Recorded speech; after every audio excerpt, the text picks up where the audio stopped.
Good evening, everyone. Welcome to the FearFans podcast. I'm your host, Don Elmy, and with me is my co-host, Nick Millet. And we are diving right back into some holiday horror. And for the rest of this month, we are going to be doing episodes on not only Tuesdays, but also Fridays as well. So, and for this episode, I'm really excited about this one. We got a great one for you today. This is a film that has been part of my childhood. It's a film that I enjoy going back to every year, and it is the 80s classic Gremlins. And for me, it's a film I haven't seen up until last night. I have not seen in nearly 25 years, literally since the late 90s. So up until last night, that movie, other than the director of that film, everyone else's names, the film itself, everything had all been lost to me to time. Yeah. Here, Mr. Nice Guy says, "Hey, buddy, what's up? How are you?" I'm doing great, Mr. Nice Guy. Yeah, we're really excited for tonight's episode because I've always loved Gremlins ever since I first saw it back in the year 2000. I was only 8 years old. Jeremy, you have to remember, growing up, we didn't have all these different we didn't have HBO. You should know we didn't have all HBO Max and all these, websites that we could watch movies now and stuff like that. And plus, I was growing up. Although looking back now, I wish I could have seen it a lot sooner. I mean, I did see it, but I wish I could have seen it, over these last couple years. But I guess it just never entered my mind at that time growing up. Yeah, I mean, it's not like we had devices back then that would allow us to watch just about any movie we want anytime we want. And you have to remember too, growing up in that era, there were movies obviously that I had no knowledge about, growing up. So it never just entered my vocabulary. No excuses. No excuses. Just get your dad to rent it from Blockbuster, just like my dad did. And we used to have a Blockbuster right near in our plaza area. Yeah, back in those days. But that's how I got introduced to Gremlins. My dad just rented a movie at random. He thought, this is probably one of the most family-friendly horror films that he could think of. So, yeah, I ended up loving Gremlins ever since.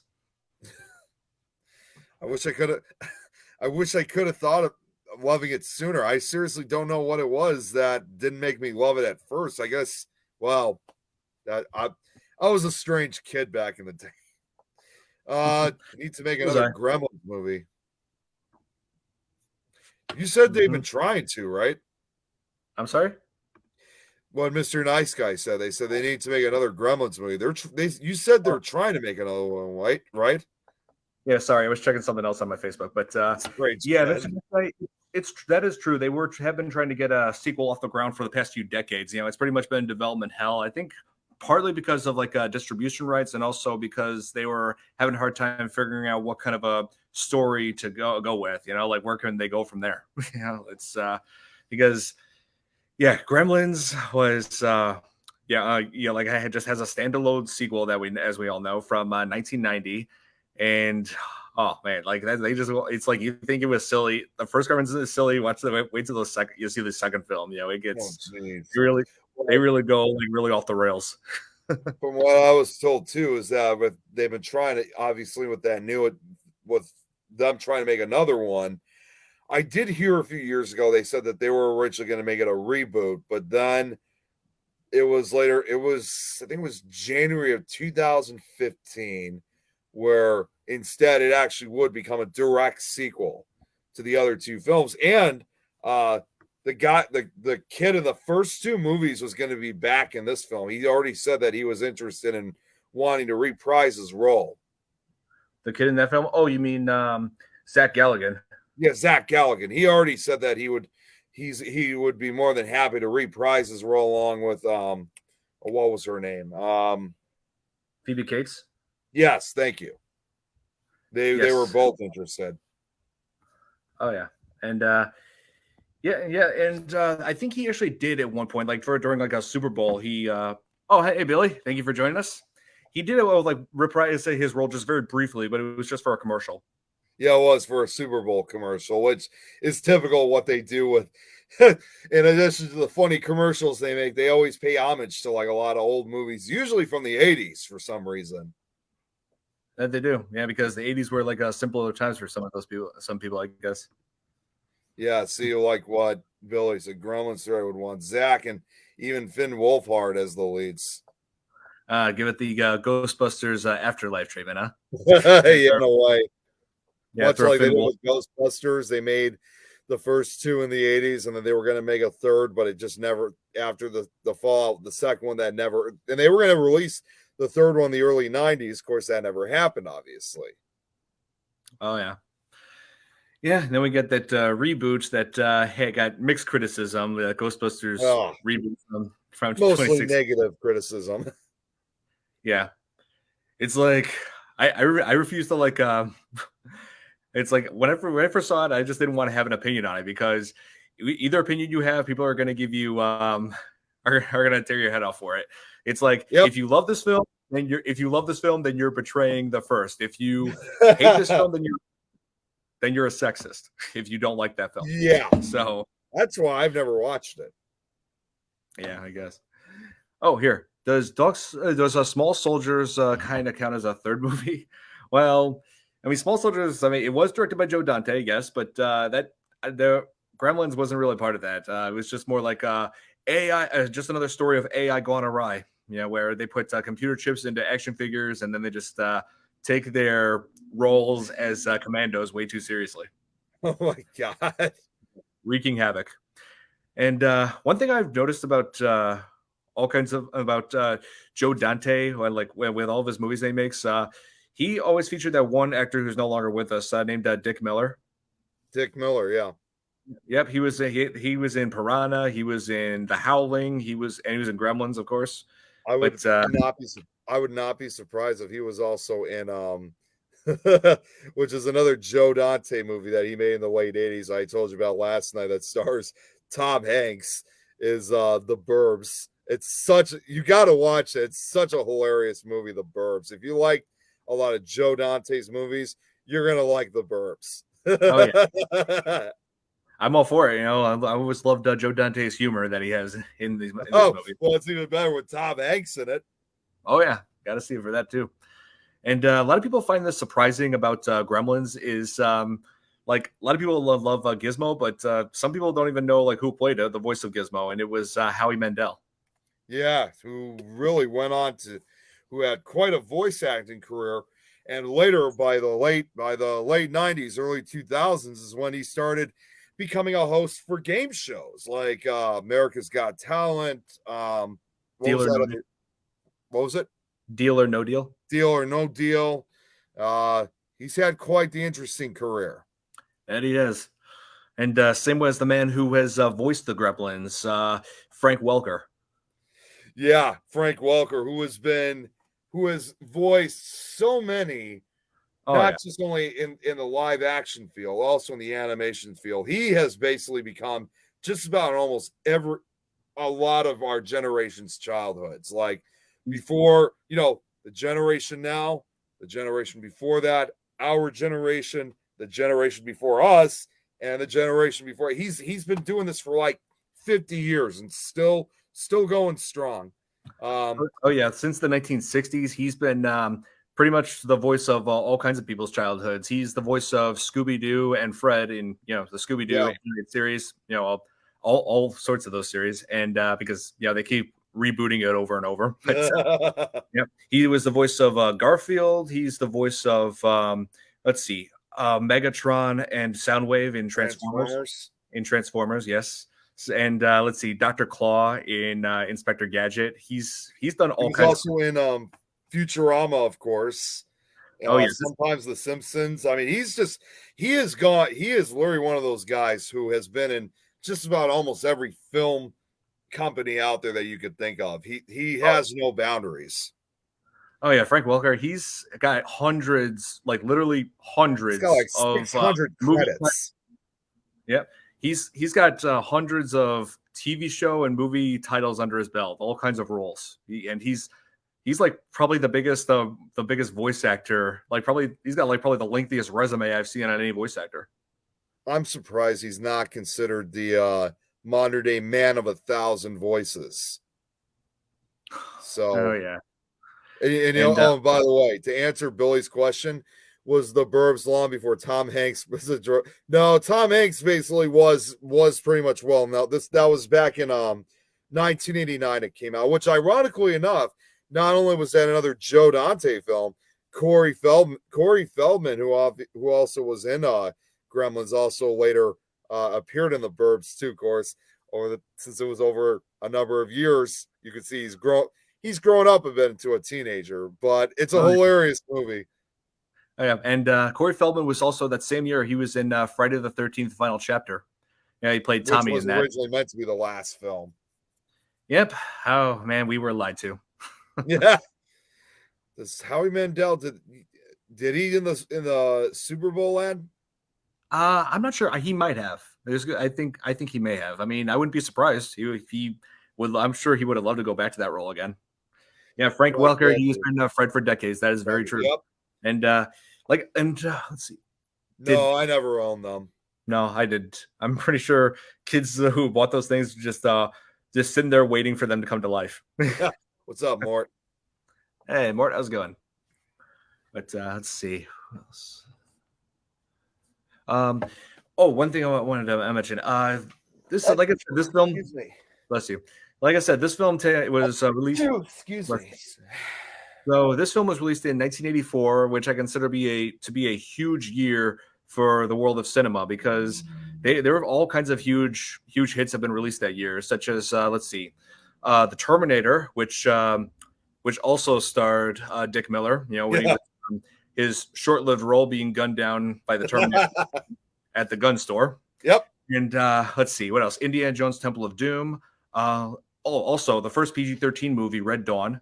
Let's see, Never Ending Story, Nightmare on Elm Street. You know, the list goes on. Again, he was another long time actor. I think he started his film career actually long before then. I think in the late 50s he started. Sounds about right. Let's see, wasn't Rambo in 1984 or 1985? Yeah, somewhere around that time, Billy. Yeah. So, like I said, big year for cinema. And of course, obviously, yeah. Well, don't forget also you had Ghostbusters that came out in '84. Very true. And let's see.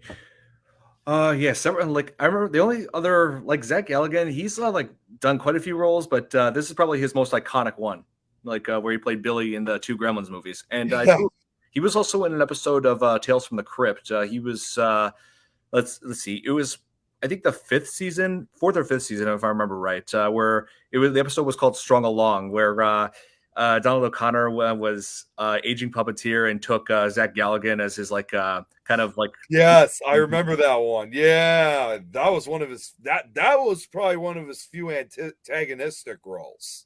Oh yeah, and and what's funny too is Corey Feldman also would later appear in an episode of Tales from the Crypt, and eventually would also appear in one of the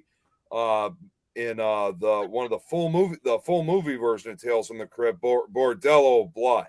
Yep, very true. And so did Tom Hanks in one episode. Yep. None of the One in the Heart. Yeah. I never saw that episode. I didn't even realize Tom Hanks made an appearance in Tales from the Crypt. And he directed that episode. Oh my God, are you serious? Very serious. Wow. Yep. And his wife Rita Wilson was in another one, Morning Mess. So yeah. So many people on here have been in Tales from the Crypt. They said it was kind of an unusual show for its time because they would bring in all these actors, most of whom never really worked on horror and probably have, and for those who are still acting, probably haven't since, but they brought them along on that show. Oh yeah. For like one episode. Yeah, it's usually just one episode. I've very rarely see any of them star in more than one episode. But other than like I mentioned, Corey Feldman, but that was different though because he was appearing in a full movie then. But he was in it. He was in one other one half-hour episode too. Oh yeah, and what else was I gonna say? So yeah, Gremlins like. The whole idea about Gremlins originally was how the term was coined during World War II, where they kept having machines that kept on going, like as they said, on the fritz. Like especially with planes and all kinds of war machines, and thinking that Oh, like the enemy troops that are putting gremlins in the machines, causing it all to malfunction. And this is a term that was gremlins was originally created by Roald Dahl. Yeah, yes, children's novel writer Roald Dahl. And and so I believe one of the earliest attempts at one of the earliest attempts at adapting a gremlin as a creature into a film is in what I can only describe as the greatest episode, could arguably be the greatest episode of Twilight Zone ever. Yeah, I already know exactly which one that is with Gremlins. Oh with yeah, a gremlin, with that which one gremlin. doesn't have. It's under no way any close to the appearance of what they would look like in the Joe Dante film, but it really kind of stayed closer to the story about invading planes. Oh yeah. Yeah, it was the episode that focused on William Shatner's efforts to warn everybody in the plane and put a stop to a ape-like gremlin that's sabotaging a wing. There was I have to say this right now because since we're talking about this, there was just a few days ago I got a tag from someone, and it was a snapshot of the gremlin on the plane from the Twilight Zone. Oh, yeah? And people always, associate my knowledge like with the cryptozoology stuff. Mhm. So they tagged me and they said, "Hey, it's Nick." No, I Nice. was a gremlin. Oh man. And there was of course this was also parodied on The Simpsons, like all kinds of horror films. That was except it was a school bus, obviously. Yep, because And in the early 1940s as well. It even got the attention during World War II. Was when even one of the Looney Tunes cartoons made an episode based on the gremlin theory about Bugs Bunny being tormented by a gremlin on a plane, which was ironically one of the few episodes where Bugs Bunny is the one who was defeated and beaten up, unlike most episodes.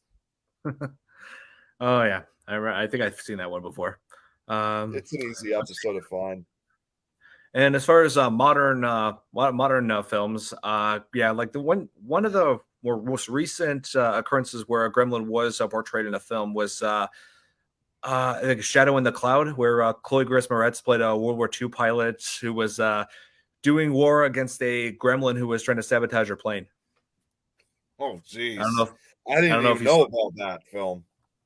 I mean, I haven't really seen it. I heard it wasn't really that great, though. But I've seen what the creature looks like, and it looks kind of believable as a gremlin. So. Oh, really? Yeah.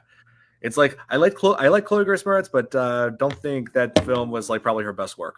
I prefer her in. I mean, I feel like the Tom and Jerry one was an upgrade compared to that. Oh, jeez, don't even bring that up. Oh man, but yeah. So in this film, yeah, it takes place during Christmas time in Kingston Falls, USA, because they can't come up with a state for this to take place in. And, but yeah, there's well, first of all, I think it starts off in New York's Chinatown, where Randy Peltzer, played by Hoyt Axton. Wait, what was his name? I thought it was actually China itself. I didn't think it was the Chinatown area. No, it was like a Chinatown area. Hoyt Axton. I was right. Yeah. And that actually would explain now, because he was using US dollar bills to pay for the Mogwai. Yeah, that's right. That would make that does make sense now, thinking, well, he was using US dollars, so yeah, because I don't think they accept US currency in China. They don't. They use I'm not sure what they use, but whatever it is. I gotcha. And so he goes over there trying to like promote his own business, because he's an inventor, and he basically is promoting what I can only describe as a toiletry utilities, like what do they call that? Like a Swiss Army knife. Like a Swiss Army knife of toiletries called the Bathroom Buddy. And he generates like a ridiculous scenario saying, hey, you'd probably need this for if you forget to brush your teeth and you're on the bus. Who the hell wants to brush their teeth on a bus? Yeah, like where are you going to spit? It's like, dude, you're out in public. You really think you're just gonna want to brush your teeth out in public? And he introduces the scenario again later on in the film, like saying, "Oh, I installed a razor and shaving cream just in case you're on your way to work and you forgot to shave." It's like, and what am I supposed to do with this? Just like on the way to work, I'm steering. I'm what? Am I supposed to just shave while I'm driving? Oh man. Oh man. Here, I dropped my phone. But it's like I kind of understand what he's trying to do, but at the same time, it's like it's just something that would not work if it's like if you're in the eyes of public, because there's a reason why it's called bathroom stuff, because you use them in the bathroom only. Yeah, exactly. Yeah, but and of course he has even crazier inventions at home, including an like this crazy fly swatter. And also that egg device, that thing that device that they use to break eggs for breakfast and such. And I just think, okay, maybe even if it did work, you'd probably still get eggshells in that thing. So it kind of defeats the purpose. Well, it did show that you can get eggshells in it. So of course most of them were failing inventions. Yeah, for the most part. Yeah. But that's like probably one of the biggest running gags of the entire film. He keeps on introducing, new gadget, new invention, one after another, and all of it backfires. Yeah. And okay, and so anyway, as he is in the store, he comes across a little creature called a mogwai and decides he wants to get that for his son Billy for Christmas. But the store owner, who was only named Grandpa in the credits because he was like a grandfather to a little boy who was showing Randall around. But in the sequel, he does have a name, Mr. Wing. Okay. Yeah, but those make sense. So yeah, Mr. Wing refuses to sell the mogwai, saying it's too much responsibility. But the grandson sells him the mogwai anyway, saying they need the money. So and introduces him to the 3 rules. Is don't expose them to light, and it's because light damages them, and also sunlight will kill them. Sunlight kills them. And 2, keep them away from water, which we find out later that water causes them all to multiply. Yep. Jill's in the house. What's up, Jill? Hey, Jill. Thank you so much for joining us. Yeah, we're talking about one of my childhood favorites and also a holiday favorite. And we were just discussing the mogwai, the 3 rules, and I was just about to announce the final rule. The final rule is don't feed them after midnight, and they never say why. That's the thing. Don't you think that the boy should have at least explained to him, why he shouldn't do these things? Because it probably would have discouraged him more or made them want to be more careful. Exactly. Or maybe the grandfather just didn't tell the boy or something. I don't know. But so Gizmo, voiced by Howie Mandel. Like a lot of people compare him to Furbies. Like I know they look like Furbies. Like people who have shown this film to, who have shown Gizmo to, like they say, "Oh, Gizmo looks like a Furby, so cute." I wonder if it paid, like if it's inspired Furbies, but I think they were already out at that point. Yeah, no, I don't think Furbies were around until like the 90s. See now I gotta look it up. They came out. Oh yeah, you're right. Well, way later. No, yeah, Furbies didn't come out till way later. That was 1998. Yeah, 1998. I knew it because I remember back then my sisters and my older cousins had those. I have, like I told you, I'm trying to work on that channel, and I'm adding like all the old commercials in, which is like from the late 90s and stuff. I actually have some of the very first commercials of those things. Jeez, sorry if you heard that. My Slinky here is running around the basement like crazy, so if you hear any noise, that's her. Slink's being her crazy old self. Yeah, she's hyper right now. Yeah, got the zoomies, huh? But, he does. But. Oh yeah, always. Oh, and also I forgot to mention one invention that he does make that I think was hilarious was the card shuffler that goes haywire, spitting out cards, making machine gun sound effects. And I'm like, why does it sound like a machine gun? Yeah, I know that didn't make a lot of sense. Oh man, but let's see. Uh, so yeah, like I said, he brings home the Mogwai, names him Gizmo, gives him to Billy, and yeah, Billy is like apparently like the only person who is able to support the family because of his job working at the bank, and because his dad's invention business is not probably not doing that well. Yeah, big shocker there. What's up, Joanne? Hi, Joanne. How's it going? But yeah, like I said, his dad's invention business was failing. Big shock there. But and so yeah, Billy is like works as a comic book artist on the side. Trying to just trying to become an artist. But then uh, wants to date his co-worker Kate, who is having some Yuletide woes. But Yep. yeah. So he's got a lot going on. What? Oh, okay. Sorry, I just dropping in to say hello, but going back. Oh, are you talking about Chrissy Baggett, if I'm correct, or that's what I'm thinking of?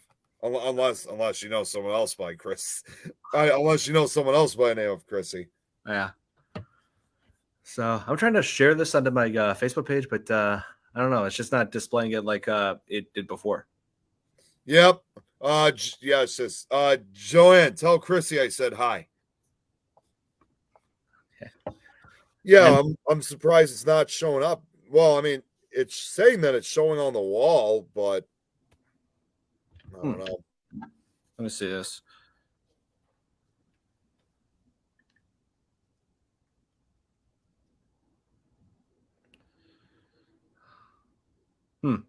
That's odd. Just not showing it on here. Yeah, it's showing live. You may have to possibly just copy a link. So, yeah, that's weird. It's showing up on my phone app of it, but it's not. Yeah, whatever. Anyway, moving on. So yeah, like Gizmo demonstrate. Oh, yeah, Jeremy yes. says.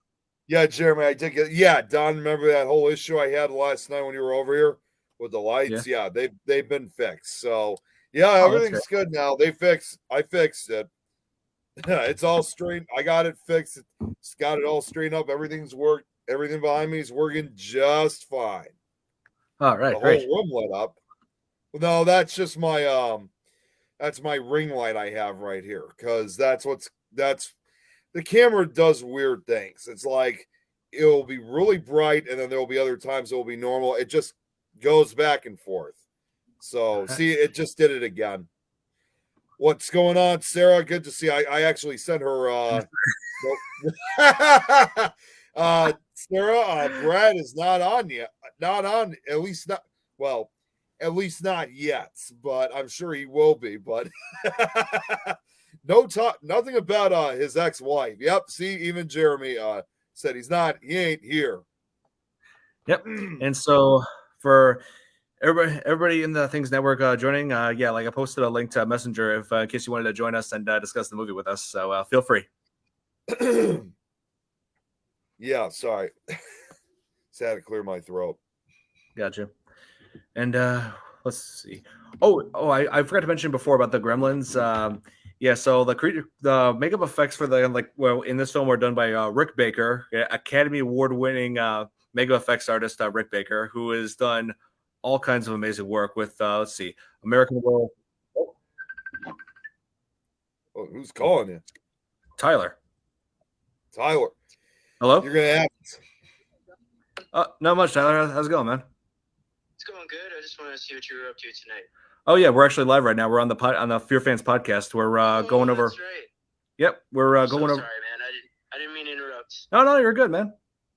I was going to a show tonight, and I saw you were online, so I wanted to invite you out to the show. But you're doing the podcast, so. I hear you. Yeah, don't worry. We'll hang out again soon. Yeah, we will. Give my best to Nick and everybody, and good luck with the rest of the podcast. Oh, no problem. Hey, you can tell Nick yourself. He's right here on me. He can hear you. Hey, Tyler. Nick. Good to hear from you. Barely. Yeah, I know. It's because since I'm on my computer from my side, so understandably, it's a little bit hard to hear. I get it. No worries. You guys finish the rest of your show. Don't mind me. Okay. No worries. We'll talk soon. For sure. You guys have a good night, all right? Yep. You too. You too, man. See ya. Right, bye. That was the first phone call on the podcast. Yep. See, even Jeremy just wrote that. Our first call in for a show. You just made history, Don. No. Thanks, Tyler. You helped me make history, man. Just put it on the table. All the light anomalies behind Nick are not all paranormal. Or are they? As far as I know, these are all Christmas lights. Yep. Joys of live radio. Very true, Sarah. But yeah, these gremlin creatures, like people have like mixed feelings about them, and like saying, "Oh, they're scary," or "Oh, they're cute." You know, like one of my college girlfriend said that both are cute, Mogwai and the gremlins. But, check this out. Chrissy and Eileen are glad that I'm better. Oh, I'm sure. You know what? All I'm just gonna say is, just seeing those all in caps. I'm sure that's Chrissy's response of saying, "Listen." Oh man, but listen, glad you're feeling better. And so, yeah, one thing I wanted to go back to Billy for a bit. So he works at a bank and also brings his dog to the bank, his dog Barney. And I believe that dog was the same dog actor who was in Pumpkinhead. He played the dog in that too. Yeah, and yeah, so he brings the dog in, and one of the issues that Billy has with the as far as Barney is that he's always causing trouble for their neighbor Mrs. Deagle, who is like a big real estate owner. And so she first shows her walking around with a severed and like a snowman's head, and I'm like, what the hell? Yeah, and I'm just like, what the hell did she do to Jack Frost? Yeah, I know. That was just like, that's certainly something you don't see every day. That's for sure. Yeah. Yeah, she's basically like, Ebenezer Scrooge of that town. I know. who never learned their lesson about Christmas. Exactly. But, yeah, I just want to say I do love that scene where she finally gets her comeuppance, where it shows her like alone with all the cats. I'm thinking, so that's the big reveal. She's the crazy cat lady from Simpsons. Do you mind if I share the screen really quickly, so just to kind of explain what she's become since then? Because if you think about it, what if she's not truly dead? Maybe she just had a big bump on the head and she became well, I'll just show this. She became this ever since. Hold on one second. All right. All right, so this is what she became. Really be crazy?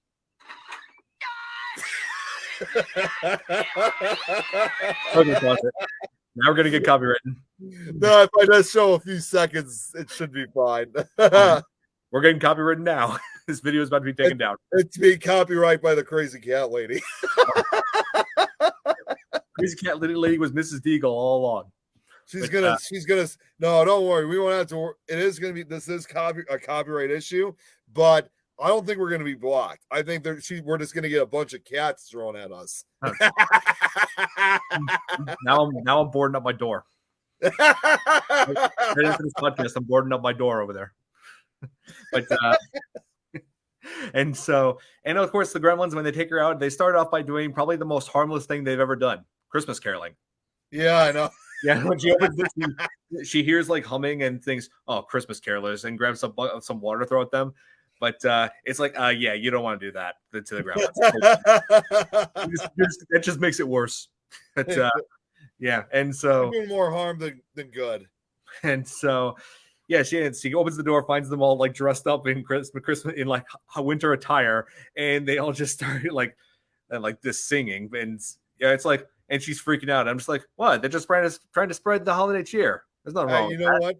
I would basically kind of put it this way: what she was trying to do to them, this was gonna hurt her more than it hurt them. And I was waiting for Billy to snap and flip out of Miss Deagle. I'm pretty sure our whole town was ready to flip on Miss Deagle, but the gremlins pretty much got the job done for him. because yeah, the whole caroling thing was just a distraction for one of the gremlins who got inside and was tampering with her chair to make it go on the fritz and go Turn it into a roller coaster. Go up the stairs at super speed and launch her right out of a window. That looked like fun. I thought that looked fun. Thinking, you know what? If I ever needed one of those, and if something like that happens, if I have no choice but to go up, I'll do it. Yeah, and it's fun until you fly out the window and break your neck. Well, at least your last few seconds of life, you had fun. Yeah, closest thing her thing was a bright cherry flavor. What the hell is that? I'm sorry, Sarah. I'm not sure what you mean by that. I have no idea what she's. Yeah, I could be a she Grinch. I mean, who is she talking about right now? Mrs. She's probably compared Mrs. Deagle to a she Grinch. Yeah. What? Oh my God! Really? Yeah. Well, power surge on the light. Now Nick has the pasty white face without the background. The gremlins are tampering with their lights, Nick. Yeah, I'm in trouble. Hey, Angelo. Angelo's on. Great to have you on here. On his day off. On his day off. Awesome. Yeah, he messaged me yesterday saying he'd have a day off today to join us on here. But here. Did you know that the original script was actually gory and violent? Well, I wouldn't be surprised. You know, like with a monster movie like this. Oh yeah. But I guess Warner Brothers thought they'd the movie would do better if they made it more family friendly, and they actually weren't wrong about that. Here's what Sarah was saying. Bright cherry flavor was a horror movie. I'm gonna have to look into that. But the Gremlins, their biggest goal in this film is to sabotage and create chaos. Because they will destroy just about every single place that they ever set foot in. They'll destroy all kinds of items. They'll, especially in the bar scene and the movie theater scene. But we'll get into those. I just want to talk about those piece by piece. So, I just want to say when they first introduced the Gremlins, when they hatched out of their cocoons, and then messed with Gizmo and tossed him down that laundry chute, and so Billy's mom goes to confront the Gremlins, armed with knife, and she ends up killing 3 of them in not even 2 minutes. I'm like, wow. I'm thinking to myself, geez, these guys don't look too bad of being disposed of, because she killed 3 of them so quickly. Yeah, I was about to say keep her on this job. Then it's like at first I was thinking we don't need the main character at all. I mean, she's a gremlin slayer. Did you know about this? What Billy wrote? What original script actually had Billy's mom being killed in the Gremlins? Ethan, Jesus.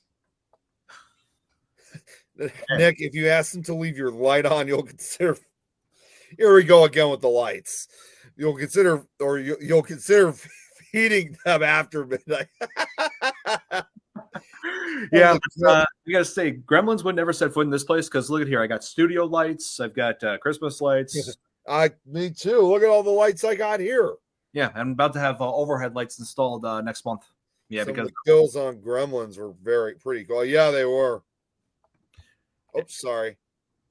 I always liked the second Gremlins movie, and it's funnier than the first movie. Oh yeah, there's no doubt the second Gremlins is much sillier. The Gremlins are more chaotic. They have a lot more individuality to it. But we're definitely gonna have to look into Gremlins 2 for a future episode. He remembers the microwave and one where the gremlin is spinning on the record player. Oh yeah, and I gotta see it. The bar scene is the one where it was like the most silly and chaotic, where Arcade was forced to just serve all the gremlins beer and cigarettes, and one of them was smoking 3 cigarettes at once, and I'm like, okay, I've never seen a person in anybody in person just chain smoking like that. It's like if you're doing that, then you should know you have a problem. The closest I've seen to anything like that, it wasn't with 3 cigarettes. Believe it or not, it was an episode of Seinfeld when Kramer was smoking and he drank a whole chug of beer down. As he said, "Here's to feeling good all the time," and he drinks it down. It's he starts coughing up, and then afterwards he puts the cigarette in his mouth the wrong way. Oh my God. Jesus. Oh man, you shouldn't do that. You think they'll see? We were talking about this earlier earlier, Angelo, about think they'll ever make a third Gremlins movie. Some practical effects on making the movie. Yeah, they've been trying to get this thing off the ground for decades, and I'm kind of hoping they'll pull it off though. Like, because it would be nice to see, part of my childhood being brought back like this. But Yeah, I'm just wondering. I'm wondering what they're going to do as far as story. Like I'm just wondering where else they can take it from here. that was from the first movie. Yep, that was the first movie at the YMCA. I saw that. I remember like when we were watching, like, oh no, like this has just gotten way worse. Like, oh no, and that means there's gonna be hundreds of them. Yep, those last surviving gremlin, the last surviving gremlin from those pods that had cocoons that hatched at Billy's house. The leader Stripe was generating an army at the YMCA, creating an entire army to take over the town. And like when the lights turn green, green and red too. Yeah, Christmas colors. So and from outside it just looked like a dance party. All you needed was have that song playing. The song Why. Sarah's saying they're making a TV series, a 10-episode prequel. Oh, is that true? I wouldn't be surprised. I think it could be. I wouldn't be surprised if that was the case because they're making TV series out of all kinds of horror movie franchises. Like Evil Dead, Child's Play. The Chucky. Yeah. Okay, I find it very funny. One of the gremlins turned into a skeleton after getting a flash picture. Geez, Angelo, be careful what you say. I haven't seen the second one yet. Yeah, no spoilers, man. Yeah, we got to wait. We're the ones that give the spoilers. I have both films, so yeah, Nick. And sometime in the near future, we're gonna have to watch Gremlins 2 and do an episode on that. And Jeremy's got a good point here. If you think jumping in the pool is bad, imagine if jumped in the middle of the ocean. Oh my god, that would have been by the thousands, if not millions. I mean, we live right next to one of the biggest lakes in the world, so yeah, it would become chaotic here if that happened. Maybe you wanted to reinvent the Village People. What? Because YMCA. Nick, did you know? You see, they're doing it again. Billy put this up. Secrets of the Mogwai, and it's going to be on HBO, Cartoon Network. Is this supposed to be an animated series? Huh. Pretty cool. Oh, and Angelo, hey, here again. Angela said, "Sorry, I didn't know you haven't seen the second movie." Hey, that's okay. I mean, Nick, that was just a very minor. I wouldn't consider it too big of a spoiler, Okay. But basically, one of the main things I told you about it is that Christopher Lee is in it. One of the greatest British actors that ever lived. Well, and see, still, if it was in the ocean, Jeremy's right. That would be the end of the human race because then they'd be spreading out to other countries and continents. Oh yeah, and I should mention one of the. It wasn't just Frank Welker who did the voices of the Gremlins. I forgot to bring this up, Nick. Anime series. Okay. There was it is an anime series. Okay, so there was another actor named Mark Dodson who did the voice of some of the Mogwai and some of the Gremlins. He's done some voice acting for several films, including he was the voice of what was his name, Salacious Crumb in Return of the Jedi. He was that one that constantly laughed in Jabba's palace. That little guy. Oh yeah, no, oh God, no, Sarah, cover the world like cockroaches. Here we go again with the roaches. And you remember SilkCon back in 2017? Of course, I invited you to SilkCon. Yeah, I actually met Mark Dodson over there at where he was discussing with people about his roles and such. I met with him at his booth. I told him I was in film. He told me his experience with film, my experience with film, his voice acting roles. So we've had a great talk. Oh yeah, that's what I love. That's what I love about going to SilkCon, and we are going to be going back again next year. All right. Even with Brad not here, you can't get away from them. Yep. It's only a matter of time before roaches, take over completely. The true gremlins. It's the cockroaches. Yep, it's not a little reptilian creatures that have red eyes and green blood. No, it's. I hope they don't end up like that because like anything else, these bugs evolve. So I hope not. Yeah, I got several cockroach movies in mind, Nick, that you want to avoid. Yeah, I figured. Oh yes, and Don, Yeah. We did Supernatural talk last night. After you left, you're gonna believe this. Jeremy just put this out. We were on for 6 hours and 16 minutes. We had 717 comments, over 100 comments an hour. It's pretty good. Wow. Yeah, That's we insane. were on. So right after you left, we were on for next 6 hours and 16 minutes and 59 seconds. Oh, wow. Crazy. Speaking of roaches, do you guys remember the movie Joe's Apartment? I loved that movie as a kid. I laughed so much when I first saw the movie. I haven't seen that yet. I want to though. Yeah, there's quite a few movies Have I I need. seen that? Here, I'm just gonna look it up. Hopefully, there's not like. Let's see. Have I seen it? Jerry O'Connell's in it. Oh, Oh, it's from the midnight. No, I haven't, and I don't think I need to because I can already see what it's about. Oh, it does include, however, Billy West in his feature film debut. oh yeah, Billy West, who played Fry in Futurama. Yeah, Yeah. that was Oh, before then, yeah. 1996. Oh, and I believe the only gremlin that was not accounted for around the bar before when Stripe multiplied, where there was one other gremlin at the school that Billy's science teacher, I guess, science teacher that he had when he was in school. I don't think Billy was in school anymore because he worked at a bank again, So, but anyway, his science teacher, Mr. Hansen, kept one of the Mogwai who then was fed after midnights, became a gremlin. He actually got away. Like, it didn't show him being killed off. So I don't know if It's. he was in the movie theater that when it blew up. I don't I know. was gonna say it's very likely he probably, after seeing that there were many others, he probably just joined into the swarm. So we probably just never real. So it's more likely than likely that he probably was killed with the rest of them. I'll believe that. And also, which brings up another thing. It was around Christmas Eve when it showed that like when this film takes place. What I can't think of a school that's open around Christmas Eve in the United States. I don't blame you, Jeremy, because since he was also on the other show I was on earlier. And by the way, that other show that we were on for half of that. We were on it for, well, not him totally, but I was on it for 3 hours straight.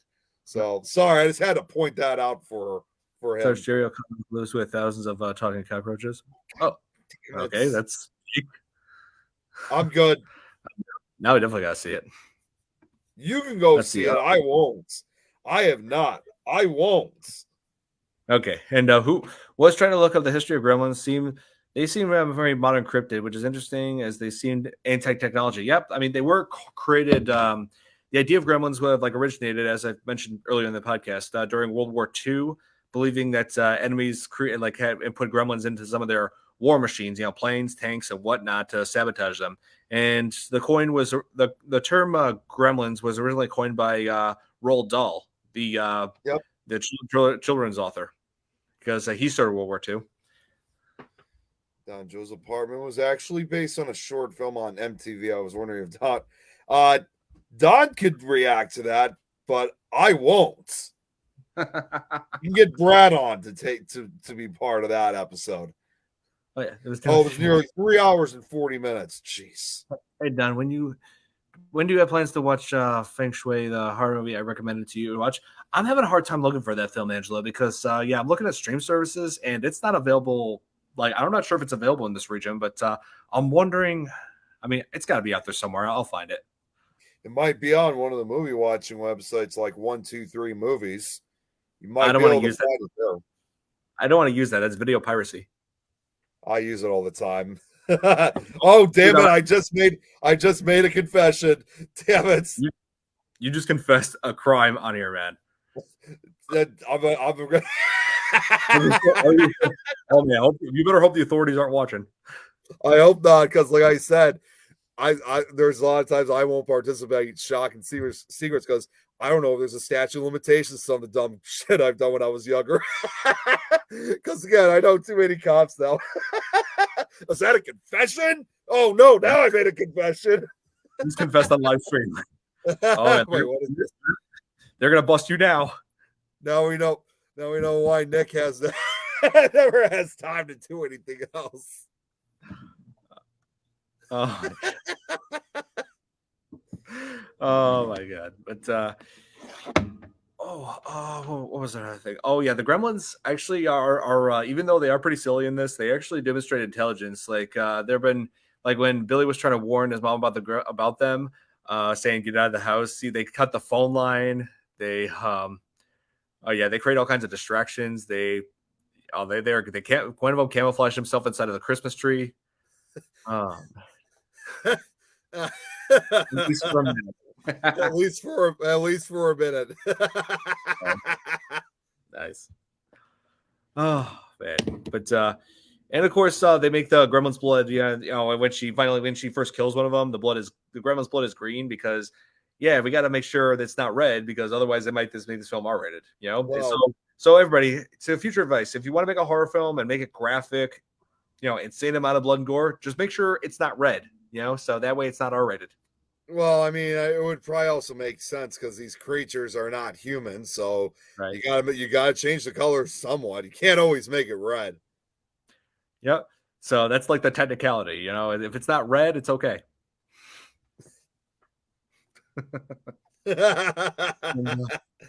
Oh, there was also the term the Gremlins was mentioned in the very beginning of the film before the Gremlins appeared. It was by Vulcan blood for everyone. What the hell is that? I think she's referring to Star Trek. I think Vulcan's blood is like a different color. Then it's not red. I don't know what it was. I don't watch Star Trek. I don't really watch Star Trek except for the original William Shatner series. If it's red, you're dead. That's gonna be the saying for for blood in movies. So and that's when you get the violation that it's not an R-rated movie, so you're dead. Yep. So yeah, so the term Gremlins was mentioned in early on in the beginning of the film, before the Gremlins even appeared, by Dick Miller's character Murray Futterman, who was said he started World War II, discussing the whole theory about gremlins being put in the machines, saying basically he's expressing his distaste for foreign products. Even though later on in the film it shows him watching TV, he complains about being foreign TV. It's like, okay, dude, if you hate foreign products, why do you have foreign products? Yeah. Complaining, he's like saying, we should have got a Zenith. And I'm like, okay, whatever you want. You want a Zenith, go get one. Now that I think about it, is Zenith even a thing anymore? Like, is that company still around? I have no idea, but I do remember it though back in the day. I do. I just haven't seen any Zenith TVs around anymore. Now that I think about it. Oh, here, let you look. I'm googling it now. Zenith. Billy's asking you a question, Don, saying, speaking of short films to react to, there's a short film that inspired the movie Smile. Laura hasn't slept. Oh yeah, the movie Smile. Yeah, like I gotta. Oh yeah, I'll do a reaction video to that. How about I gotta put it on my list? Everybody's giving me requests like crazy now. Did you guys? Sorry, I didn't mean to cut you off.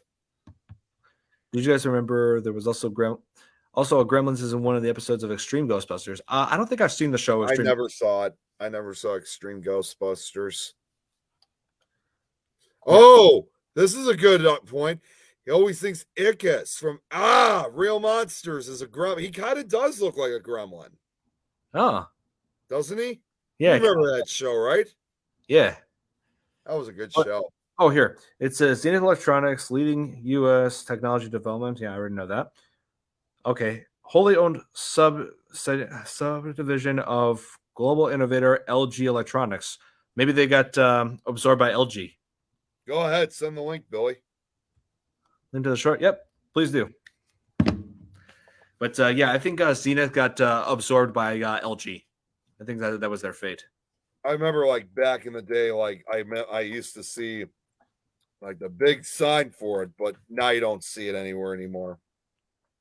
Oh yeah, that's and that place is an app store now.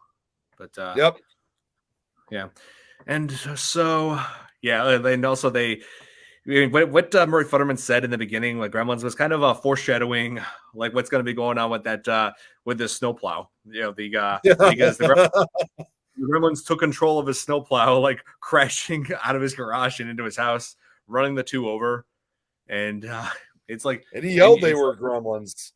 Yeah, it's like all the irony. You know, he mentioned about the theory of gremlins got taken over machines, and then he ended up having his having his snowplow controlled by actual gremlins. And these gremlins, I just love one of the thing I'll never forget about them is their laugh. Every time they're doing anything mischievous, they're always laughing. Always.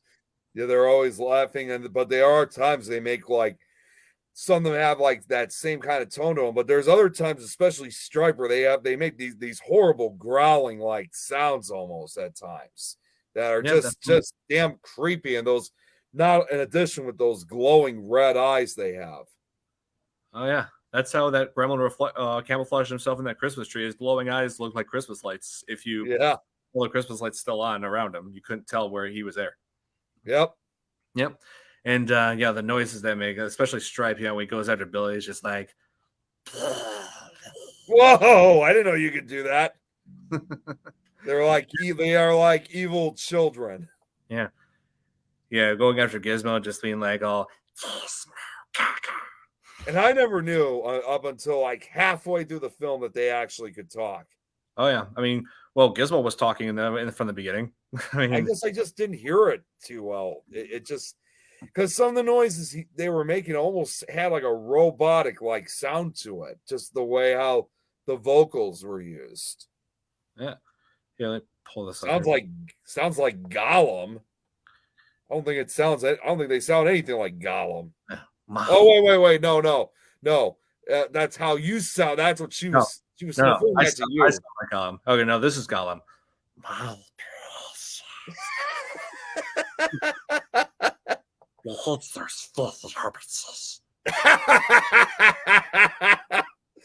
This goes to show that not all Christmas gifts are the best. Yeah, this film demonstrates that. Yeah, he does sound like he does sound like Gollum. Among other things, I have multiple voices. You could be the next Howie Mandel, Don. And you may not even know it. Or Frank Welker. What the hell? What are you doing here? Oh man, but I always love how mischievous the gremlins can be. Like when they cause destruction, like at that bar, and also playing poker. Doing all kinds of insane things. Why don't you call Hollywood and be a voice actor? Hold on, Holly. See, even Jerry's asking, "What the hell are you doing here?" If only, man. If only. But and basically, and I just love that part now where they're playing poker. One of the gremlins is like cheating, is like hiding ace of spades behind his ear, trying to pull it out and put it with his cards. And then they take notice of that, and Stripe basically takes care of it the way I would expect if like it was a casino owned by an Italian mob boss. They just take him out. Yeah. Just really think about it. Yeah, I'll consider it. And let's see. Oh man, I just think back to that bar and also that movie theater. And it turns out the gremlins turned out to be fans of Disney because they put on Snow White for themselves. Like when they're accidentally put it on for themselves because they were basically causing havoc inside the control room of that theater, the real room where all those film reels, messing them up. The projecting room. Projector room. Yes, projector room. So I gotta say, I'm actually surprised that they would show a Disney film in the movie because this was not even a Disney film to begin with. So I'm really surprised another film company was able to be allowed to show a different company's film like that because Disney's relatively strict with their films. Oh yeah. And so yeah, they're just enjoying it and also singing "Hi Ho" in that one scene when they're watching that one scene where all the dwarves are are all finishing up the workday, So the gremlins are singing along, and even Gizmo was briefly singing that. And that just made me think: did Gizmo had he previously seen Snow White and the Seven Dwarfs before coming to the theater? Like, how else would he know? How else would all those gremlins know that song? I don't know. I really don't. That's what I'm wondering. But and of course, since this is a Warner Brothers film, they can't help but throw in references to their own movies and shows. How in the department store where Stripe was following Billy around and he's hiding inside of right behind some toys. Where some of them happen to be Bugs Bunny, stuffed animals of Bugs Bunny, Sylvester Stallone, and E.T. Yeah, movie magic. That could be. Oh, man. But then it turns out they had to use like a gas explosion to kill all the ones in the theater, and yeah, because that's what was I gonna say. I also love that shot where where the film like goes in the theater, so it turns into a white screen, and the gremlins spot Billy and Kate's shadows like on the other side of that screen, so they all go out to the screen. It shows Billy and Kate's side of that screen, and all the shadows of the gremlins just mounting up against that screen. There was one scene where like it looked like the shadows were completely animated. I'm like, whoa, what is this? Because then the next shot, you can clearly tell it's the props then. Oh yeah. But there's like one scene where the shadows are like animated. I'm thinking, I really didn't understand the difference. I like, what was the meaning behind that? Using animated shadows and then going right to the normal shadows of the props. Yeah. And so yeah, they did use a lot of stop motion in this film. Yeah, they've used it in several occasions. It's a combination of animatronics and stop motion, indeed. Mm-hmm. Yeah. So has anybody else said they wanted to join on this, Nick? No, I've been checking the chat. If I saw somebody, they would have said something. Then Sue. I gotcha. And actually, there is someone who just reached out. Hang on one second. If Anita Allen reached out to me, okay, be on a podcast tonight, 10 p.m. Eastern time. It's Eastern time. Yeah, it's a different show. Okay. Yeah, it's not going to interfere, but I guess she was just letting me know that she was going to be on a show later tonight. Oh, I gotcha. She wants me to, try to tune in to support her. Not join the show, just tuning in. Yeah, I hear you. And this film, like as is like meant to be like a comedy. Like there actually was one dark moment where hold on one second. So yeah, Steven Spielberg had a cameo. Yep, he did in this scene where Randy was calling home, saying how the convention, the invention exchange with him, like everything was going over there at his convention, but he says that everything around him was radically more advanced, such as the references that they throw in from other sci-fi films, such as the robot from Lost in Space was in that scene, and so was and it showed the time machine in the background, from the H.G. Wells time machine, the one with Rod Taylor. Yeah, and of course, pedaling on past the screen was Steven Spielberg on an electric wheelchair. Which is unusual to see because he very rarely ever appears in any films, even for just a cameo. It's very rare for him to appear on camera. Yeah, he made a guest appearance in this film, like cameo, because he was the producer of Gremlins and the second film. Right. Yep. Him along with Frank Marshall and Joe Dante. Oh yeah. Yeah, they've done several works together. I think Steven Spielberg was producer of Frank Marshall's film Arachnophobia. I'm pretty sure he was. I think so. Yeah. Yeah, another one we got to cover on this podcast. Yeah, I figured you were going to say that. Oh, yeah. But let's see. Oh yeah, and so yeah, like I just can never get over how ridiculous his inventions are. Like there was another one that was smokeless ashtray that produces smoke anyway. Kind of defeats the purpose. Yeah, it doesn't really make a lot of sense. Oh yeah, Chris Columbus. Yeah, Chris Columbus, the writer of this film of Gremlins, also directed Home Alone and the first two Harry Potter movies. Yep, that is absolutely correct. You are spot on, Sarah. Yeah, Home Alone. That's another one of my holiday favorites. I get more views on my YouTube channel for my Home Alone videos, like more than anything. Like one of them, like two of them, almost have 100,000 views. Well, especially if it's a particular Christmas movie like that, I'm not surprised. Oh yeah, like I've been reacting to the honest trailers for it, health bar videos, the fight scenes. Like yeah, people can't get enough of health bar videos on my channel. Been trying to do more of them, but I just been having issues with it. Like some of them like have been taken down. Oh, So jeez. wow, congratulations! Oh, thank you, Hey, Sarah. got a compliment here, Don. Thank you. Yeah, like I said, I want to do more of them, but a couple of them, like several of them, have been blocked because of copyright. Like the health bar video for that I did for Child's Play 2, the final scene was taken down. So, Oh man.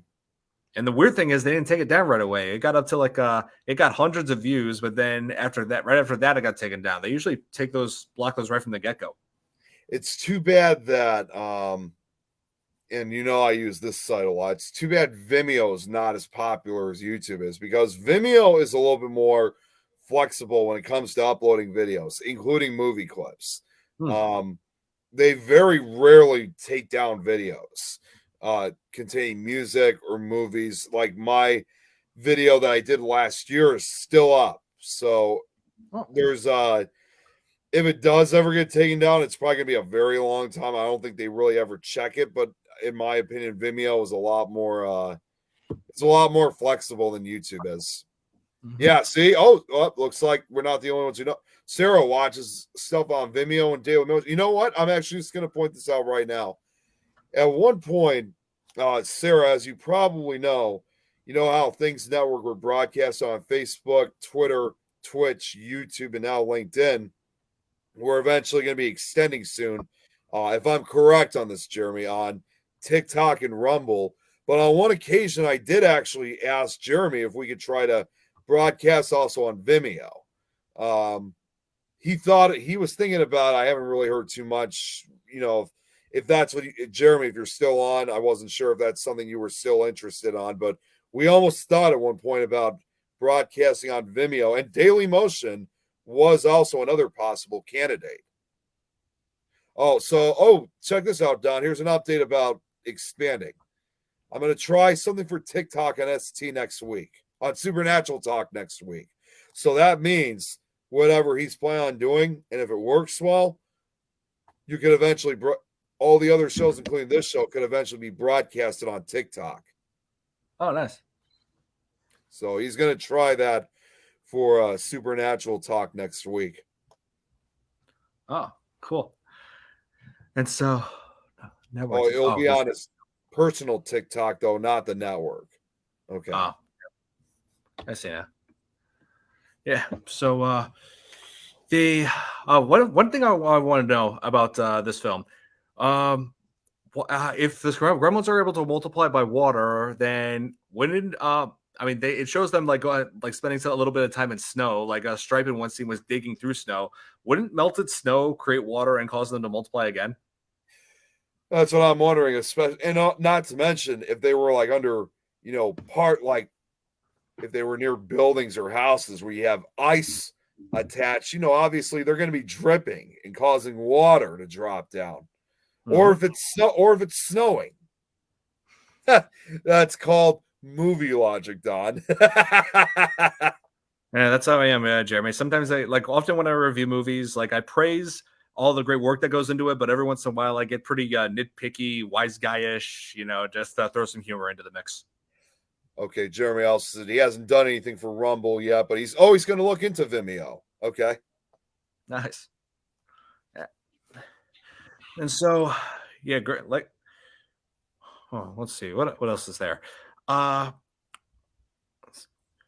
right in the bank scene where it shows Billy and Kate's, just going there, escaping all the chaos that's going in the streets. The gremlins are everywhere, smashing into houses and wrecking. One of them is inside of the hood of a car, just sabotaging it. And then chaos. But then in a particularly surprisingly dark scene, where Kate explains why she just doesn't celebrate Christmas, why she doesn't like that time of year, is because she reveals that her father had died on Christmas Eve, where he wanted to surprise her and her mother, like dressed up in a Santa Claus suit, and to give them presents. But then he slipped and died by breaking his neck in the chimney. Pretty terrible accident. Yeah, and she just blames Christmas for it. Look into Venmo. What? No, Venmo. They want money. What? What are you trying to? Are you trying to say that you want to broadcast on Venmo? I was talking about Vimeo. Venmo? What are you talking? So I will. I'm sorry. I was gonna say. It's kind of ironic. Both Vimeo and Venmo. They sound almost identical.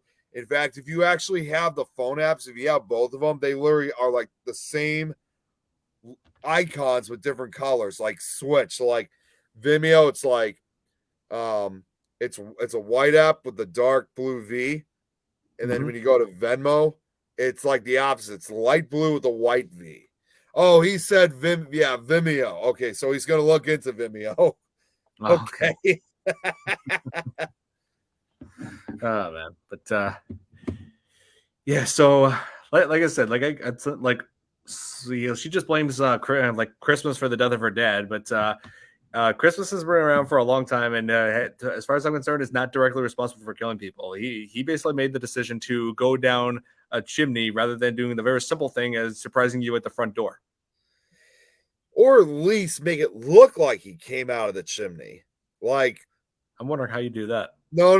What I mean by that is like standing, like tell the wife about it, and then wake up the daughter and say that, and have him like stand in front of the chimney, like in front of the fireplace or something, like to make it look like that he came out of the chimney. Something simple, plain and simple like that. Yeah, I mean, there's like a million different ways you could have done this in a safe way, like much safer. I mean, Venmo is a PayPal thing. Vimeo is the video thing. Yeah, I don't blame.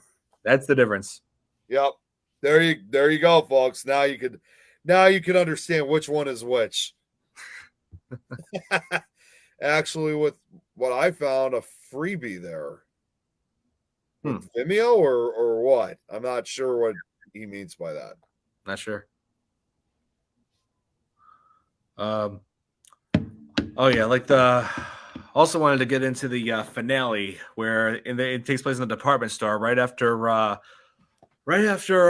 the theater blows up and Stripe's entire army is dead, and so he's trying to find water inside the department store, and conveniently for him, there's a fountain in there that they had just activated by trying to turn on the lights. But I'm cheap. I'm cheap. No more free advertising. Yeah. And so we get a lot of moments where Stripe is like using everything to attack Billy, like first with a crossbow, and then with what I can only describe as the dullest chainsaw in movie history.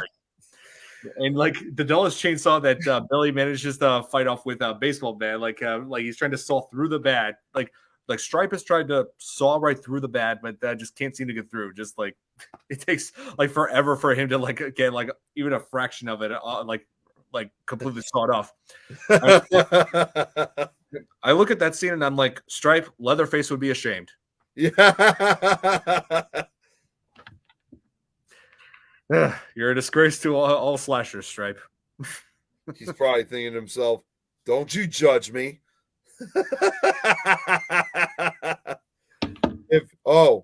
Here's a question for you. If you were a gremlin, what would you do? Oh man, so many options. Oh man, I don't know. I mean, because obviously, I'm not a destructive guy in real life. I don't want to destroy anything, but if I were playing a video game, however, like I would like in video games, I recall all kinds of chaos in GTA and also in Red Dead Redemption. That would probably be me too, Jeremy. Yeah. It's like, sure, I'm very destructive, but only in video games. That's the only place where it's okay in my book. If I was a gremlin, I'm just going to say, Don, I would probably want to know the way. That's too inside. They're not going to get that joke. Yeah, he's referring. That's sort of outside. Yeah, he's referring to the He's referring to the Ugandan Knuckles meme. You know, they do you know the way? You know, that meme from 2018. You don't know that for a fact. It might not be an inside one. They might know what that is. Yeah. I know what it is because I explained it. Yeah, so there you go. Yeah. Oh man. And hey, I forgot to mention the movie theater scene. Thinking back to that movie scene, those particular shots where it shows all the gremlins moving around, that could not have been easy to film. Oh my God! Seeing that there were hundreds of them. Imagine how many they had to make for those, and especially how to operate them. Oh yeah, tons. A lot of them. A lot of techniques to make them all like come to life. Like when it comes to like creating multiple characters that just look similar, there are certain films where like it could be, simple. Like that's from the net. Wait, what? That's from I think she's thinking about the sequel came out in the early 90s. No, this is from the 80s. No, yeah, Gremlins 2, the new batch came out in 1990. The original Gremlins was 1984. So, yeah, like I said, big 1984, big year for cinema. A lot of great movies came out that year.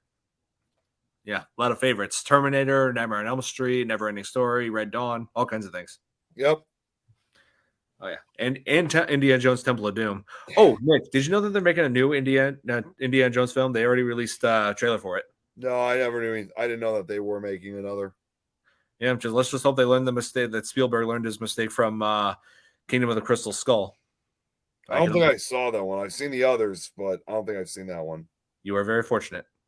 Let's see. The new one is called Indiana Jones and the Dial of Destiny. Oh, Steven Spielberg's not directing it. I'm wrong. My mistake.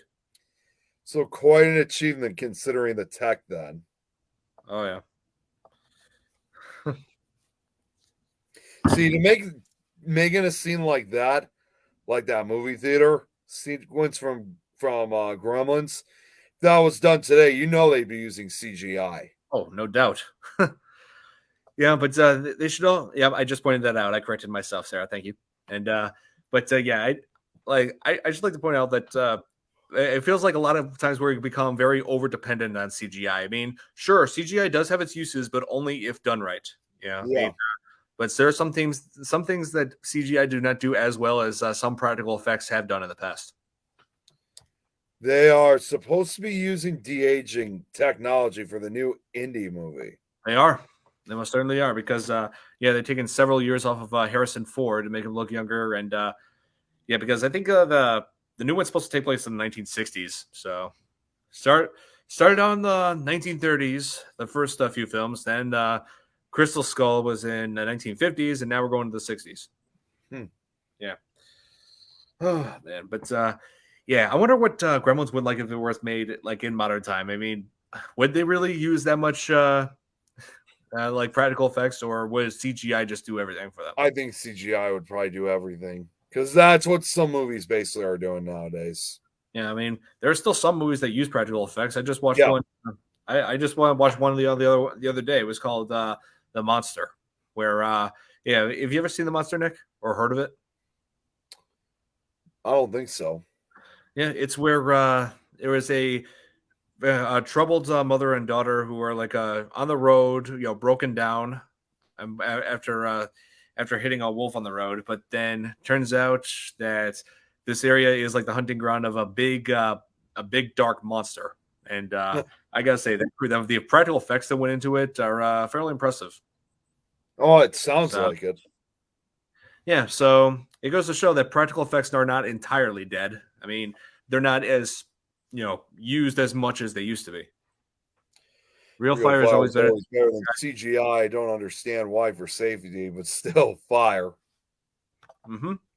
I mean, fire has had its great uses in film, yes, but at the same time, it has not been used not without some incidents. Like I think a stunt person actually got burned when in that scene in one scene in Wizard of Oz. Like there was a fire effect that caused somebody to get seriously injured. I think I read that. Yeah, well, I heard about that. That was quite a pretty bad accident. Oh yeah. Yeah, it might have been with Margaret Hamilton. And that's who it occurred on. I'll have to double check on that. Yeah, because man, it's been a while. I haven't seen Wizard of Oz since my ex-girlfriend's place. But It was yeah. just on a few days ago. My dad was watching it. Oh, I got you. And so, yeah, Gremlins. If they were making another one, like if they're really going to get this third film or TV series off the ground, I'm interested in where they're going to go with it. As far as prequel, like I'm guessing going into where Gizmo came from. But perhaps because we never did find out its origins. Nope. So if you ever want to find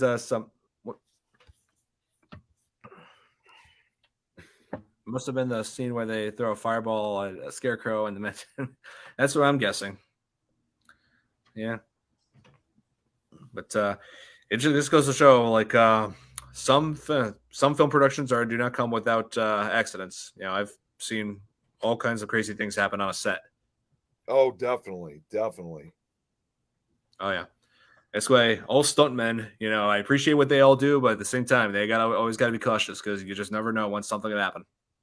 Right, exactly. Yeah. And so, yeah, the director of this film, Joe Dante, he's produced he also directed the sequel, Gremlins 2: The New Batch, like I mentioned before, Nick. And one of the films that I also am pretty fond of that we're also going to cover in the podcast in this coming year is Piranha, Right. which also starred Dick Miller. Yeah, where he played a owner of a newly opened resort who did not want to believe that some mutant piranhas were making their way towards the resort, and finds out the hard way that he probably should have taken that seriously. Yeah. That just sounds like a recipe for disaster. Although surprisingly, I've never seen Piranha, but I did see the 2010 remake though. Oh yeah, which had Richard Dreyfuss in it, and yeah, yep, and we're referencing Jaws singing "Show Me the Way to Go Home." I think it was just basically him playing his character from that movie. I think so. No, yeah. Sarah, that was not made for sci-fi. That was released theatrically. Which one? Piranha? The remake of Piranha. Oh no, that got theatrical release. I remember because I was just starting my freshman year in college when that came out. I remember. I was just starting my senior year of high school. Oh, nice. Yeah, that was like the biggest movie of that weekend. Everybody wanted to go see it, and it's well known for being insanely gory. There's so much. I really was amazed by the practical effects that they used for the gore. Like the dead bodies floating in the water look like real dead bodies. Oh my gosh, that was incredible. It had to have been more gorier than the original. No, no probably about it. It was more gory than the original. Oh my gosh. So maybe I was, as strange as it sounds, maybe I was glad that I got to see the remake first before I saw the original. Oh yeah, but the original is worth seeing. But yeah, it is. No, I'm not saying at all. I'll never watch the original. Oh yeah. I just haven't had the chance. I think I do have it available on one of my stream services. I think Shudder has it available there. We'll have to watch it someday. Shudder has everything. Yeah. Yeah, I got it so that I could finish up watching get caught up on Creepshow. Yeah. And let's see. Oh yeah, there was Piranha 2. The as silly as it is, it has its place in history because of how it was the directorial debut for James Cameron. Sorry, Don. Hey, Vimeo's now connected to StreamYard. Oh, nice. Hey, just be glad you saw the 2010 remake and not that terrible 1995 TV remake. That was like I didn't. Yeah, it was basically shot for shot, line for line, for the most part, remake. The only redeeming quality it does have is because Mila Kunis was in it. Mila Kunis was in it? Yeah, it was her feature film debut. She had been really young then. 12 years old. Oh my gosh. And she appeared in a movie like that? Yep. About 3 years before she lied about her age to get the part of Jackie in that 70s show. Oh, yeah. That's right. Okay, then. So, yeah, guys, if you want to make it big in Hollywood, just if you're a kid, lie about your age. You got to have the physical appearance to lie, though. I mean, that's kind of Unfortunately, I hate to say that and I hate to encourage that, but that's kind of true. But yeah, eventually, like the producers of that show caught on, but they thought, you know what, let's just keep her on. You know, she's perfect for the part of Jackie. So it's too late. It's time. We get rid of her now. That's the end of the show. Yeah. Oh yeah, and she ended up getting married with her co-star Ashton Kutcher. Yeah. Oh, nice. Here, Jeremy just said we'll test Vimeo next week and see how it goes. Sweet, awesome, Nice, awesome. Yes. Oh, man, but so yeah, Gremlins, one of my favorite movies to watch during the holiday season. It's this along with all kinds of other horror, like Christmas horror films that we got to cover. Let's see, one of them is definitely going to be Black Christmas. We're definitely going to cover Silent Night, Deadly Nights. Let's see, Santa's Sleigh. Santa's Sleigh, yes, that very silly guy. Like, it's a film that you can't take seriously, but you can't help but laugh. Yeah. I would have said, and I said this to you right before we started Gremlins last night, Don. I thought I should say this on the show. There was one other movie that we also didn't mention that actually is kind of a Christmas horror movie, and that's Ghostbusters 2. It is set during the holiday Christmas season. But I know I just don't want to cover the sequel before we cover the original. Yeah, so it's probably gonna have to wait till next year. Yeah, unfortunately. But yeah, we'll get to that. Yeah. So, wow. Yeah. Like you said, you first saw Gremlins like what was it, 25 years ago? It was definitely the late 90s, that's for sure. It had as far as I can remember, I'm probably gonna say it had to have been somewhere like around 1997 or 98 or maybe 99. Oh yes, and Jeremy, thanks for reminding. And also too, The Conjuring 2 is also set during Christmas. Oh, Jill's back. I was wondering where Jill's been. I was wondering where you at. How about Fat Boy? That's a good funny one too. I don't even know what that movie is. One hell of a Christmas. Nice. Yeah. So, let's ask everybody this: if a Mogwai was real, would you want that for a pet, despite the terrible risks of owning one?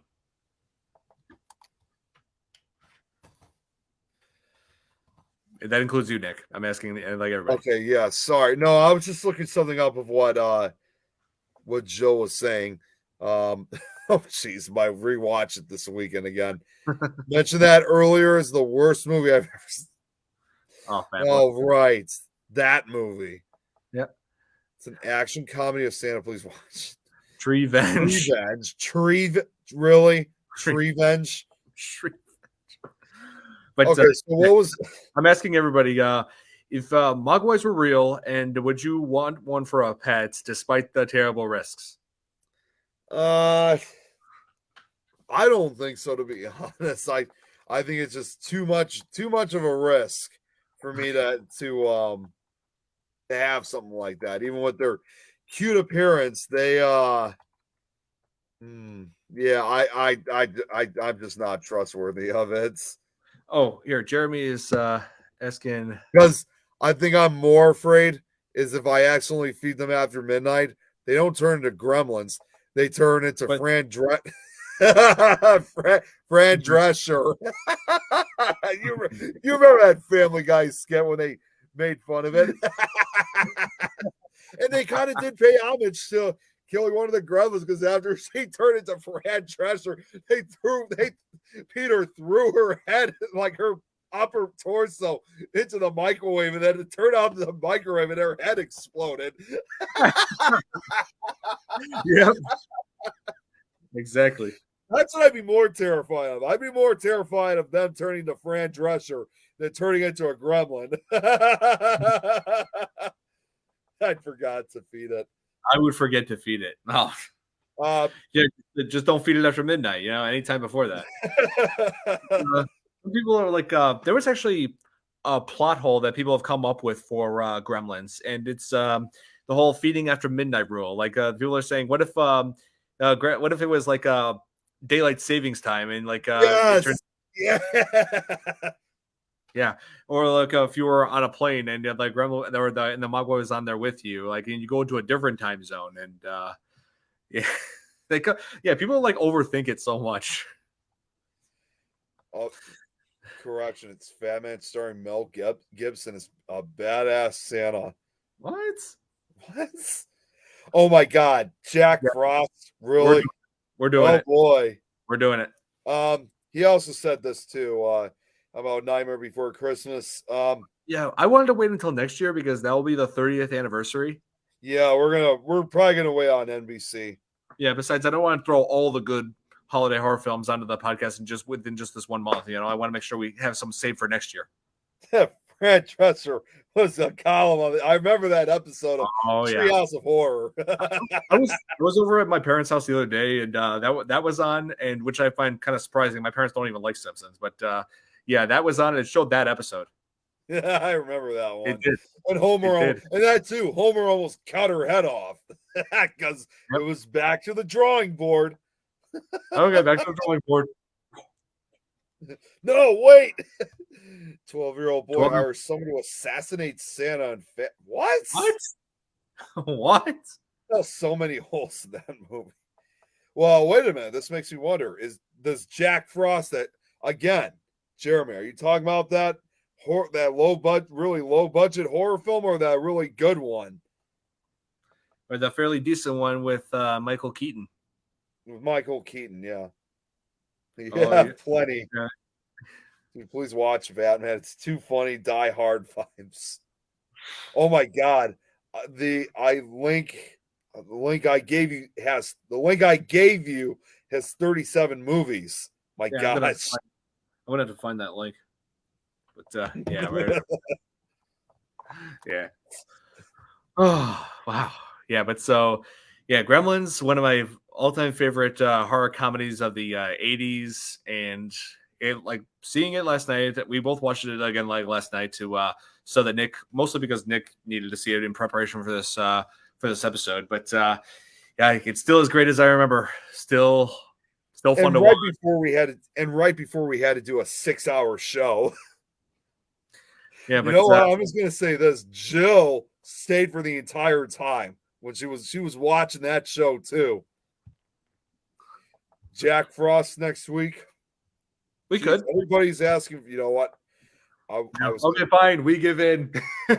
See, I was gonna tell you that we should do that voting technique again for like what movies should be viewed next, but I don't think it's necessary because everybody is making their decision now. They want us to talk about Jack Frost. Oh, here's a request from my channel. For this, Don, I got another request. Please react to the Theorizers Home Alone videos and how a what? I have no. Where's the rest of that sentence? Oh, how deadly the traps are! They go 1 to 4. Yeah, he must have accidentally hit enter, posted the comment before he could finish the rest of the sentence. But yeah, Billy, I'm willing to look into that. You do know that he's talking about the other Home Alone movies, right? 1 to 4. Yeah, the god awful fourth one. I mean, are you sure you want to go? Are you sure you want to go beyond 2? Yeah, man, I've been.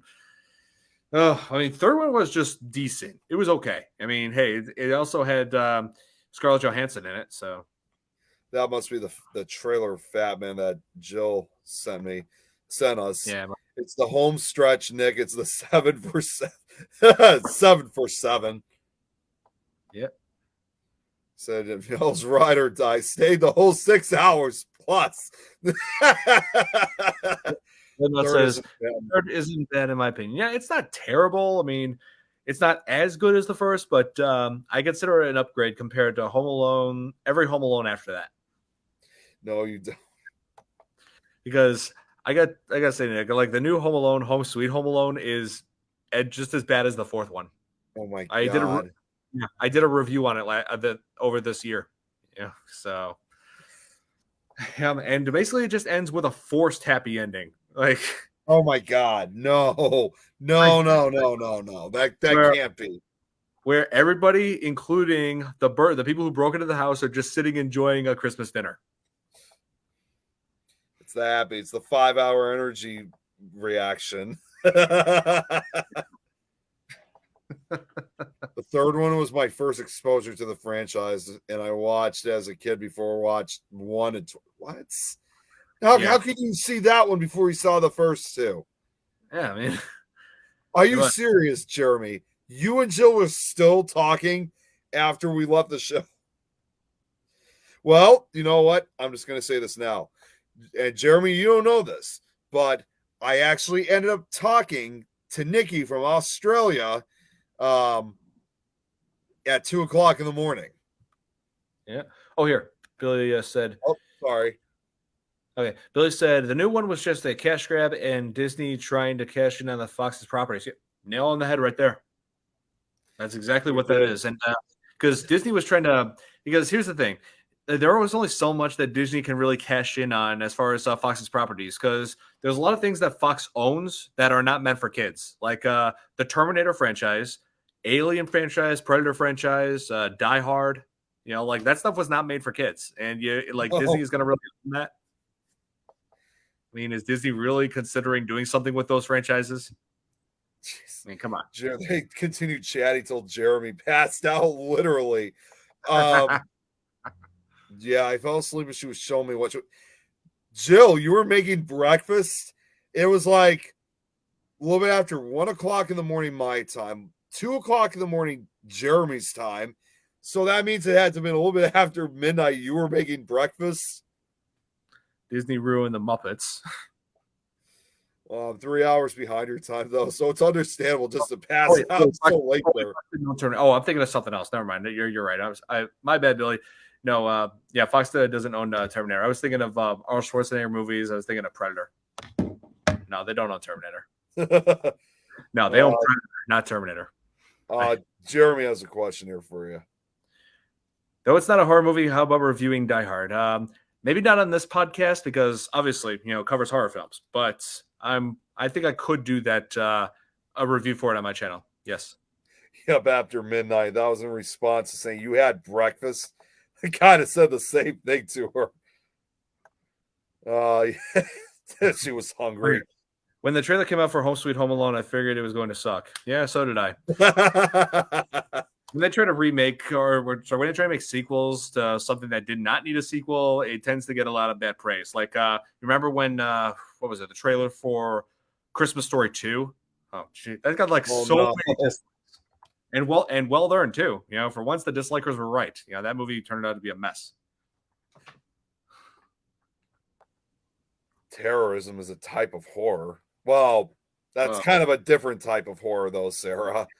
Yeah, that's don't. Jeremy said he's going to watch it. Don't do it, Jeremy. Don't do it. No, don't. You sure you want to put yourself in that position? So no Home Alone and other. There are so many Christmas movies that there's no way we're going to be able to watch. We're going to review all of them. Just for God's sakes, we got more Christmases. There's always next year. Too late. Yeah, I mean, it's not like this is going to be the very last Christmas ever. So, we're going to cover more as we go, like during the Christmases in the future. Jeremy, I think, is watching. That's why I'm saying he's saying too late. Trust me, I've seen some really bad movies. So have I. I can name quite a few bad. There's quite a few bad. I've seen bad horror films. I've seen bad comedies. I've seen bad action films. There's. Like some people think some of the movies in modern time are bad. Like the cinematic trash pile is a whole lot deeper than you could possibly believe. Like I've seen Uwe Boll films. Like you know who Uwe Boll is, right, Nick? Yeah, I know who that is. Oh God, talk about delusional. Speaking of A Christmas Story, did you see the new one? There was that new one that came out. Yes, I want to. I did not make time for it just yet, but I'm going to. I've had a lot on my hands lately. I heard it did not get the best reviews, but I think there were still a lot of people who liked it. It was. I think to a lot of others, I think it was a much more worthier sequel than the other sequel they tried making about a decade ago. Yeah, do 2 movies per show. Well, the thing is, I want to do one at a time because that way for next year we still got movies to go over on the podcast. Like if I do 2 movies at a time, like it's like I'm gonna run out of holiday horror films to cover on the podcast. Yeah. That's the problem. But yeah. Whoa! I've seen bad podcasts. Oh wait, hey, watch it, Jeremy. Watch it. Come on. Hey, you keep up with this kind of stuff. I mean, that kind of stuff. And I'll send you this special Christmas gift your way. This is what I got for him, Don. Can't go wrong with Gorilla Glue. Oh, trust me, you won't run out of Christmas. Another great Christmas action movie. You want real Christmas horror? I got it right here. Oh, Billy's right. Another great. Billy is right. Another great Christmas action movie is Lethal Weapon. Yep, that is true. It takes place on Christmas. And Gary Busey plays a great villain in that. Gary Busey. Yeah, Gary Busey, and let's see, he was also in Predator 2. He played Peter Keyes in that. Let's see. Oh yeah, Silver Bullet. That's another. That's a horror film he was in. He was also in. He also appeared in an episode, also in The Simpsons, where he played himself, and he learned what it means to have a restraining order. And I just like the way how he laughs. Yeah, bringing up Simpsons again. And also, he was in. He didn't have a major role in it, but he was also in that movie Black Sheep with Chris Farley and David Spade. Yeah, that's right. Oh, so yeah, I think it was to be. I think we're gonna end the podcast here. But did you read what Jeremy said? I could probably use that can. I could spray it on the doors of certain people to keep them from being in the real world. Well, when's the Christmas story? It's already out. It came out in mid-November. Yeah, it's Christmas. She's referring to Christmas Story 2. Not the new one. Oh, the one from 2012, I think. Yeah, the bad one. No, that's been out for a while. Yeah, the bad one. It's been out for a while. Yeah. I gotta ask Jill. Oh, sorry, I just got to ask Jill really quickly. Jill, did you watch that show that I sent you before you were watching The Frighteners? Did you watch Ghost Hunt Down? Because that was a show I think she really would enjoy. So, did you watch it? What, me? Did I watch? No, not you. I'm asking Jill that question. This was fun done. Yeah. I mean, hard time. You'll shoot your okay. There was a sequel from the mid-90s. What? I don't remember a sequel from that. At least not from that era. The one where he's all grown up now. Oh no, that's a different one. That's not Christmas Story 2. That's that's like the new one. It's a sequel, but it's not called Christmas Story 2. Nope. Yep. Oh, she hasn't seen it. Trying to find where the other Christmas Story came out. Jill, I'm telling you, you'll love the episodes of Ghost on Down. A Christmas Story Christmas is what that was called. But Yeah. I'm looking up what was it? Christmas Story 2. When did that come out? 2000. Was it 2012? Yeah, it was. I thought it was. Yeah, I think it was 2012. Of course, went straight to video. Yeah, big surprise there. Just got home from Walmart and why I haven't been able to comment till now. Well, hey, at least you were up. You're busy all the time. Usually you're cooking. Oh, there was another sequel to Christmas Story. It's My Summer Story. Okay, I didn't know about that one. Okay. Yeah, for some reason that was off my radar. It was released as It Runs in the Family. Retitle My Summer Story. Yeah, Nick. Still. So Nick, yeah, I'm sorry. Did you find? Okay, so what Jeremy's saying by this? Did you find Eileen at Walmart survived So when we did Supernatural talk last night, Eileen was supposed to be part of that, but she was stuck in line at a Walmart, and around midnight, I'm thinking, I wonder if she's still stuck in line at the Walmart past midnight. And Jeremy's like, well, they're probably closed. Well, people sometimes still get stuck in line anyway. So that's why it's funny to think that she went to Walmart and wondering if she found him. If she ever found Eileen. If not, if she didn't find her, then the only thing I could just say is Eileen at this point was nowhere to be found. She's like miles away. So, Nick, wait, you mean I know something cinematically that you didn't? I'm gonna have a heart attack. Oh my god! Yeah, usually though I know almost everything that's cinematic, but for once I came across something completely new to me that's been around for years. Yeah. But Nick, we're gonna end this year. So yeah, it's been a long day for me, and I'm ready to. I need a break, at least for. I just it's just been a long break with these shows, so I need to rest. I need to eat something. I'm probably gonna rest up. Okay.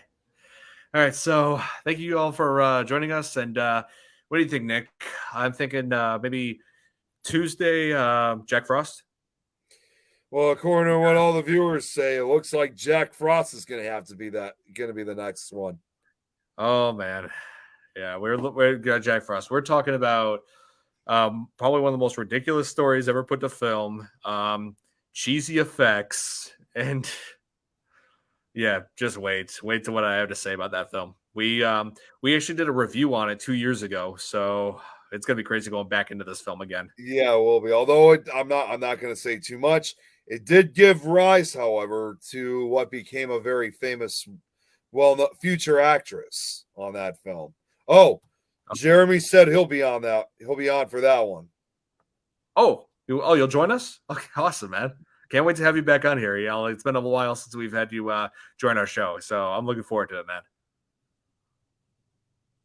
All right. Yeah. So, thank you. So, thank you guys all for watching, and we'll see you guys on Tuesday with a new episode. So, good night, everyone. Yeah, you all have a great night. Yeah, have a good night.